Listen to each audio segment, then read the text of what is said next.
नमस्कार, आप देख रहे हैं न्यूज 18 का डिजिटल प्लेटफॉर्म और मैं हूं आपके साथ सृष्टि शेखर पांडे। अमेरिका ने भारत को लेकर एक ऐसा कदम उठाया है जिसका असर आने वाले दिनों में भारत अमेरिका रिश्तों से लेकर पेट्रोल डीजल की कीमतों और रूस से भारत के तेल कारोबार तक दिखाई दे सकता है।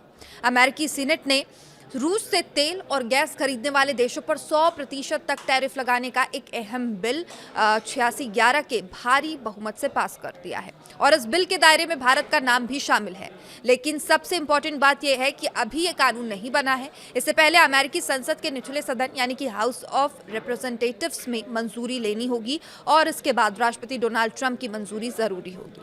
तो आखिर अमेरिका भारत पर इतना बड़ा टैरिफ क्यों लगाना चाहता है और इस बिल में क्या प्रावधान है, और अगर ये कानून बन गया तो भारत पर इसका क्या असर पड़ सकता है, आइए समझते हैं इसकी पूरी कहानी। दरअसल अमेरिकी सीनेट ने जिस बिल को मंजूरी दी है उसका मुख्य मकसद रूस की तेल और गैस से होने वाली कमाई को कम करना है। अमेरिका और उसके सहयोगी देश रूस पर यूक्रेन युद्ध को लेकर पहले से कई तरह के प्रतिबंध लगा चुके हैं, लेकिन रूस अभी भी ऊर्जा निर्यात के जरिए बड़ी कमाई कर रहा है और इसी कमाई को निशाना बनाने के लिए ऐसा प्रस्ताव लाया गया जिसके तहत रूस से तेल और गैस खरीदने वाले देशों के सामना अब अमेरिका जो है वो 100% तक अतिरिक्त टैरिफ लगा सकता है। बिल के दायरे में भारत, चीन, स्लोवाकिया, हंगरी और अजरबैजान जैसे देशों का नाम सामने आया है। खास बात यह है कि इस बिल को सिर्फ रिपब्लिकन पार्टी का समर्थन नहीं मिला है बल्कि डेमोक्रेट सांसदों ने भी इसका समर्थन किया है। अब सीनेट में वोटिंग के दौरान 86 सांसदों ने इसके पक्ष में वोट कर दिया जबकि 11 ने इसका विरोध किया। हालांकि इस प्रस्ताव की कहानी यही खत्म नहीं होती। सीनेट से पास होने के बाद अब ये बिल हाउस ऑफ रिप्रेजेंटेटिव्स यानी कि अमेरिकी संसद के निचले सदन में जाएगा। अगर हाउस भी इसे पास कर देता है तो इसे राष्ट्रपति ट्रंप के पास भेजा जाएगा। फिर राष्ट्रपति की मंजूरी मिलने के बाद भी ये कानून बन पाएगा। यानी फिलहाल भारत पर 100% टैरिफ लागू नहीं हुआ है। अभी इसके लिए आगे की संसदीय प्रक्रिया पूरी होनी बाकी है। और दिलचस्प बात यह है कि इस बिल के शुरुआती मसौदे में रूस से जुड़े देशों पर 500% तक टैरिफ लगाने का प्रस्ताव था, लेकिन बाद में इसे घटाकर 100% कर दिया गया। अब देखिए, इस बिल में सिर्फ रूस ही नहीं बल्कि ईरान से जुड़े प्रतिबंधों को लेकर भी महत्वपूर्ण प्रावधान है। अगर ये कानून बनता है तो 1996 के ईरान प्रतिबंध कानून की अवधि को 2031 तक बढ़ाया जा सकता है। ये कानून उन गैर अमेरिकी कंपनियों पर प्रतिबंध लगाने की अनुमति देता है जो ईरान के साथ कुछ तरह का बिजनेस यानी कारोबार करती है।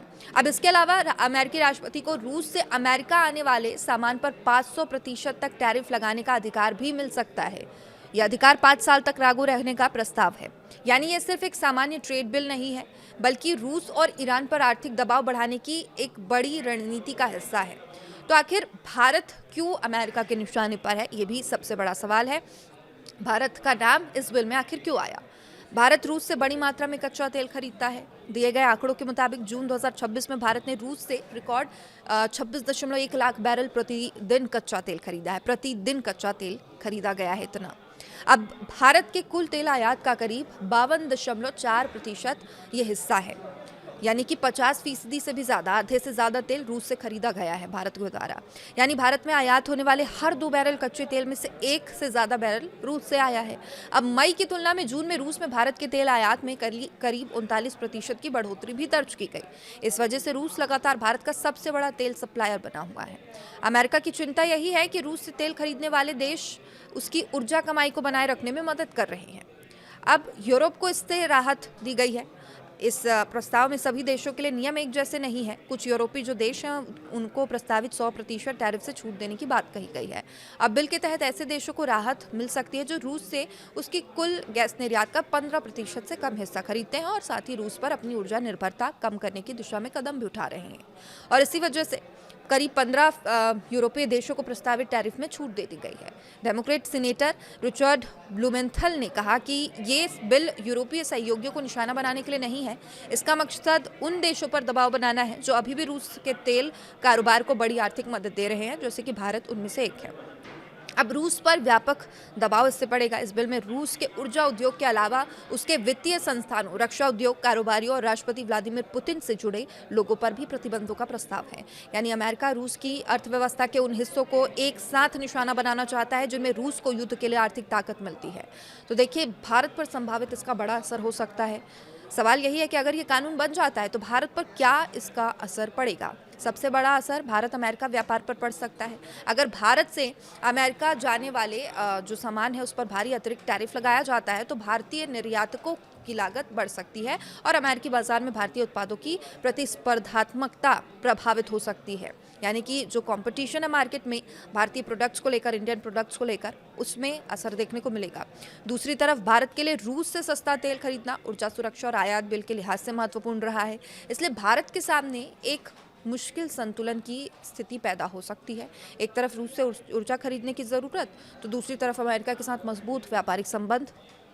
लेकिन फिलहाल सबसे ज़रूरी बात यही है कि 100% टैरिफ अभी लागू नहीं हुआ है। बिल को पहले हाउस ऑफ रिप्रेजेंटेटिव से मंजूरी मिलनी है, उसके बाद ट्रंप के हस्ताक्षर इस पे होने हैं। अगर दोनों चरण पूरे हो जाते हैं तभी ये प्रस्ताव कानून का रूप लेगा। और अगर ऐसा होता है तो भारत के लिए ये सिर्फ एक व्यापारिक चुनौती नहीं होगी, बल्कि उसकी ऊर्जा नीति, रूस के साथ संबंधों, अमेरिका के साथ व्यापारिक रिश्तों के बीच एक बेहद मुश्किल संतुलन की परीक्षा भी हो सकती है। तो क्या भारत रूस से तेल खरीदना कम करेगा? क्या अमेरिका भारत पर सच में 100% टैरिफ लगाएगी? और अगर ऐसा हुआ तो इसका असर भारतीय अर्थव्यवस्था पर और आम लोगों की जेब पर कितना पड़ेगा? इन सवालों के जवाब आने वाले दिनों में अमेरिकी संसद और व्हाइट हाउस के फैसले पर ही निर्भर करेंगे। फिलहाल जो कुछ भी फैसला होगा उसे लेकर भी अपडेट के साथ फिर से लौटेंगे। आप देखते रहिए न्यूज़ 18।